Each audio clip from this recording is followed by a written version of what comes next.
There's the thosai, right? Then they have a family one. You know.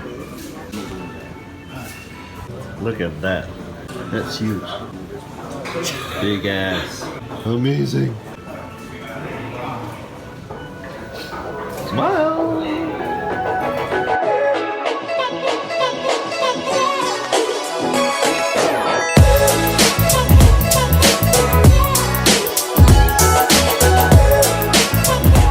Hello, testing. 1, 2, 3. Hi, we're at Geylang Serai market and we're here to try Iqbal soup kambing. Even though the stall sells a wide range of Indian Muslim foods like mee goreng, tulang merah and mutton chop, it is the soup kambing which is the most sought after here. In operation since 1976. The stall is now in the hands of the third generation. Okay, a couple more notes. After speaking to the guy, his name is Muhammad Yusuf, third generation. Fourth generation, third generation. His father died when he was 58 years old because of diabetes, and he took over about 6 years ago. Back to the vlog. And the soup has a smooth yet thick consistency with just enough oil richness and a spicy kick to the flavour. We come, let's go and have a taste.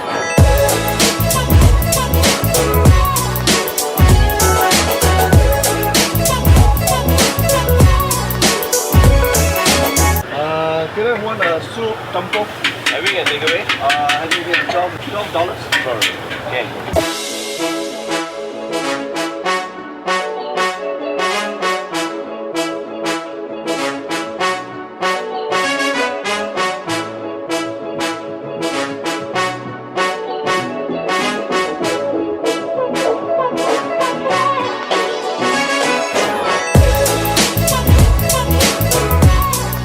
Okay, we finally have the bowl now. And I ordered the soup campur, which is basically an assortment of mutton parts from the ribs, leg to the innards, like the brain, bones and stomach. I see mutton ribs, I see mutton pieces, I see some tulang pieces, which is basically the bone, the mutton bones, and I see some intestines, and that's it, nothing else. No brain or anything else, which is a bit of a shame.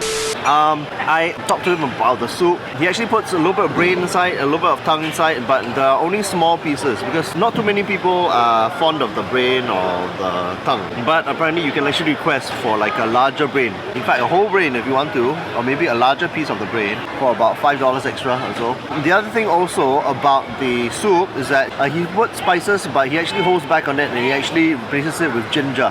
He actually puts in a little bit more ginger so that it goes down into your stomach a little bit easier and there's a little bit less of a mutton smell. Yeah, that was a bit of a lame effort, but anyway. And oh my god, it's like seriously one of the most amazing things ever. It's smooth, it's thick, it's seriously thick. Lots of crunchy coriander inside, fried onions obviously, lightly spicy. You can smell the herbs in fact. Wonderfully fragrant. A lot of savoury stock flavour inside. There's a very strong mutton flavour, but in a good way. You have to be a mutton lover to love this.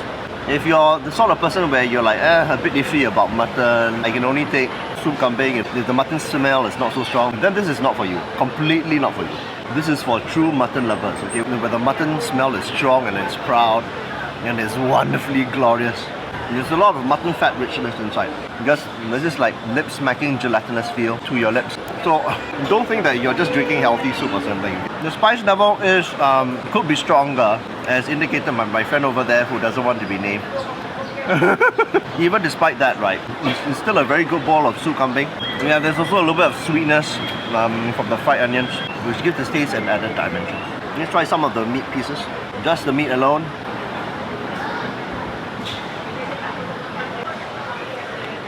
Oh, and it's amazingly soft.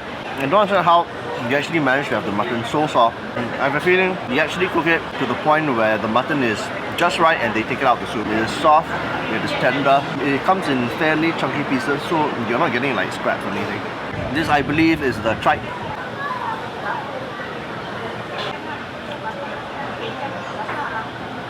Again, amazingly soft, just melts in your mouth.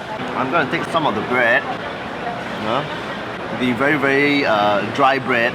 Okay lah, it's not so dry lah, okay? It's a bit toasted, it's alright. Let's try the bread on its own. Okay, it's cheap bread, cheap bread, it's a bit dry.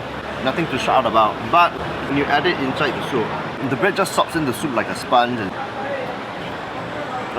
you sort of forget that it's actually cheap bread. Now for the very soft tendon. Again, it's soft, but it's not to the point where it's like completely disintegrated. There's still a little bit of spring inside the texture, full of gelatinous flavor inside. Now they give you the tulang, okay, which is the mutton bone. It looks something like this. There we go. The outside bits are really good. There's like little mutton pieces and there's like gelatinous bits inside, you know, and it is good, ISO. Fantastic. But it's really the inside that you should be going for. Not sure I can take out anything. Nothing. They do give you tulang inside the soup kambing, but don't expect any of the marrow, okay? Because it's all been dissolved inside the soup. Okay, it makes soup even more richer, but alas, there's no marrow. Later. Okay, my mistake. My friend who shall not be named found a lot of marrow inside. I couldn't find any marrow. I think it's kind of like a lucky draw, lah. Okay, one thing good about this place is that they don't actually trim away, or rather, they probably do trim away a little bit of the fat, but they keep some on, which is good. There we go. Oh my god, this is so good. And the fat is probably very nicely rendered and it's soft. Oh, absolutely wonderful. And they also give you the ribs, as you can see. Okay, ribs, mutton ribs, fantastic. Oh my god. So the flavor should be a little bit more intense. It's actually more chewy actually. Equally nice as well. This is an amazing find. And it's probably one of the best soup kambings around. I think so. So if you like this episode, give a like, subscribe, comment below. And I'll see you in the next one. Bye-bye.